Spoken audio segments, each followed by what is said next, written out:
Right, I'm not going to lie, they've set the bar very high. I was not expecting that. So, I have to say on today, the lead up to today, I have been a little bit nervous. I'm not going to lie. Just a little bit. Right, calm down. You're shaking What? last night. I'm in trouble. But I have to say, now that the time has come, I'm doing my lovely speech, I'm shitting myself.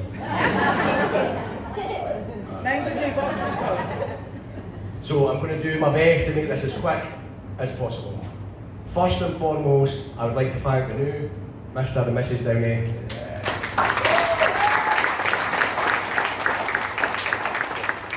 And that's despite being third choice to be best man. Not second, third.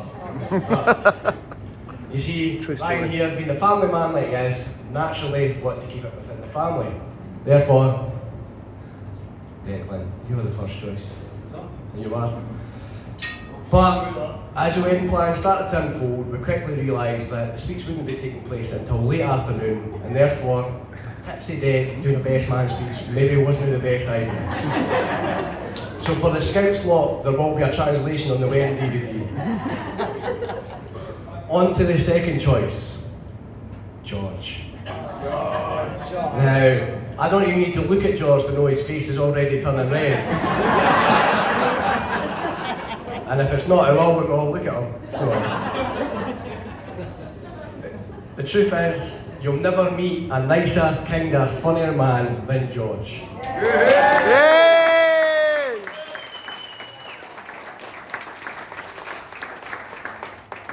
Who, believe it or not, actually has a special way with the ladies as well. So much, in fact, my very own wife has once said that if anything was to happen to me, actually wishing me death, she would marry George. Another true story. Alright, calm down. But I have to say, I'd be over the moon if that was the case. Now, with that being said, if you can't find your own wife later on this evening, chances are she's at the bar with George. And he'll be buying her shots. So unfortunately, you're left with me, the big nose, non-funny dyslexic. What could go wrong? Ray, come on! Jake, don't just give us a wee wave, Jake. That's him. He's got a bigger nose than me, so...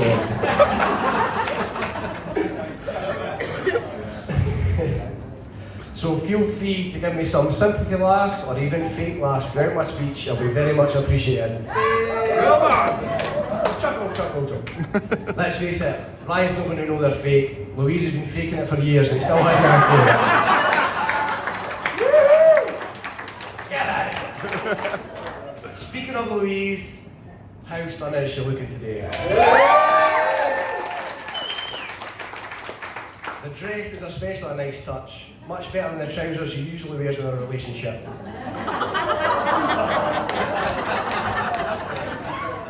And not to forget the bridesmaids, who are looking absolutely stunning as well.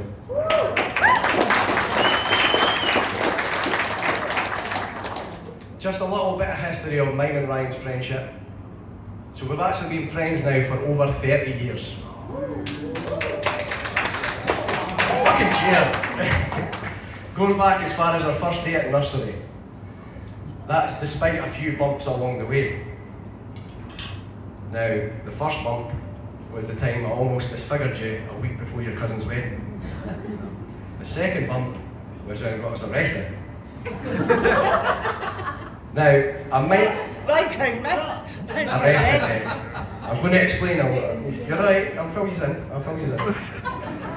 Now, I might have slightly exaggerated when I said disfigurement. All that happened was, a friendly game of football, I accidentally elbowed Ryan in the face, bursting both his lips, knocking out his 2 front teeth, and gave him a slight concussion. Either he looks very handsome today, but there's no long-term effects on that. Right, next page. As for getting him arrested, that wasn't entirely my fault at all. You see, the police were phoned looking for a group of youths that are up to no good, and the ringleader being described as tall, handsome, dark hair, wearing a football top, and was a bit of a smart arse. I fit the description perfectly. Seeing as we were 16 at the time, we got put in the big boy cells until our parents were informed. I never knew about this. So glad that happened. No, I'm not in trouble because this is where my speech goes. So it turns out, when we got picked up from the cells, which was 4 or 5 hours later than we had, it was only my mum was there to pick us up. Why was that, Ryan? So Ryan would rather lie to the police than get in trouble from Mummy Bear. Not Daddy Bear, but Mummy Bear. While in the cells, as you do, I had a little nap. Now, I don't know if you know this or not, well the Liverpool boys will. There's a toilet in your cell. But this toilet can only be flushed from the outside. Something Ryan didn't realise until it was too late. To say it was stinking was an understatement, especially being able to smell it 3 cells down. Speaking of hygiene, this is not Ryan's first incident with poo. You see, when Ryan first got his flat, he had trouble getting rid of the rather persistent skid marks in his Calvin Klein boxers. Bear in mind, we're in our 20s at this time. So for me and George to ask, how many times do you wipe? For Ryan's answer to be once. One.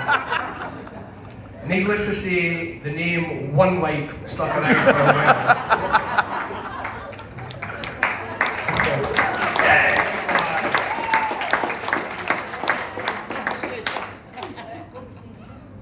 Now, upon doing research for my speech, I say research, I mean Google, and before being distracted by Pornhub, as you have, I was able to come across do's and don'ts for the best man. Do's: help plan the stag. I helped. Make sure you survive the stag, the first night you did. Make sure you get to the wedding on time, etc, etc, so on. The don'ts: don't mention ex-girlfriends, don't talk about the stag, and don't, under any circumstances, mention their sex life. Now, seeing as I've made my way through the do's, I might as well do the don'ts. Ex-girlfriends. This is an easy one. Ryan's never had any.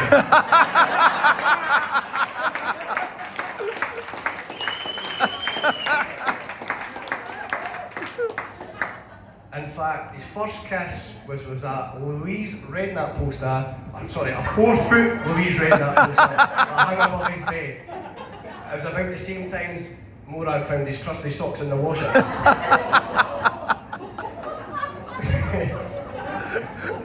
Sorry, I'm getting confident, I'm sorry.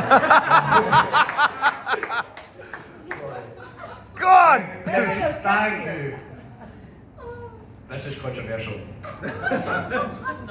You should never talk about the stag, but I've had a few beers, it's starting to kick in now, so I feel it's okay to say it. I have to say, what happens in Benidorm stays in Benidorm. Well, you know that's not exactly true. There's a certain individual that must have come home with some kind of STD. Won't be named, so look around your boyfriends and husbands. He's not here, that is. For the rest of us, some of us made arses of ourselves, while others had arses in their face. But the less said about that, the better. Hey, Dick.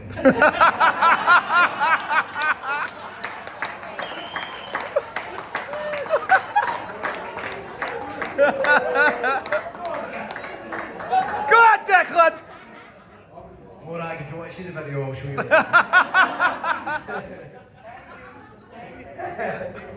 Is that for a cookie? And for a few of the boys in the stag, they became intimately familiar with the Benidorm bus schedule. But again, the less said about that, the better. Now, sex life. That's a good laugh. Cameo. Sex life between Ryan and Louise. Even I wasn't brave enough to touch that. So as far as I'm concerned, Ryan and Louise have had sex once in your life, and it's when Kobe was conceived. Hey! It was a good time though. Ryan is not a big time shagger if the video's listening. Louise is still waiting for her. Right, all joking aside, I am surely honoured to be standing here as your best man. Come on, man. Come on, God's sake, come on!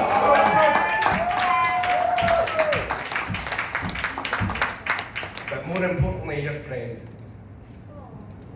Grown up, and even now,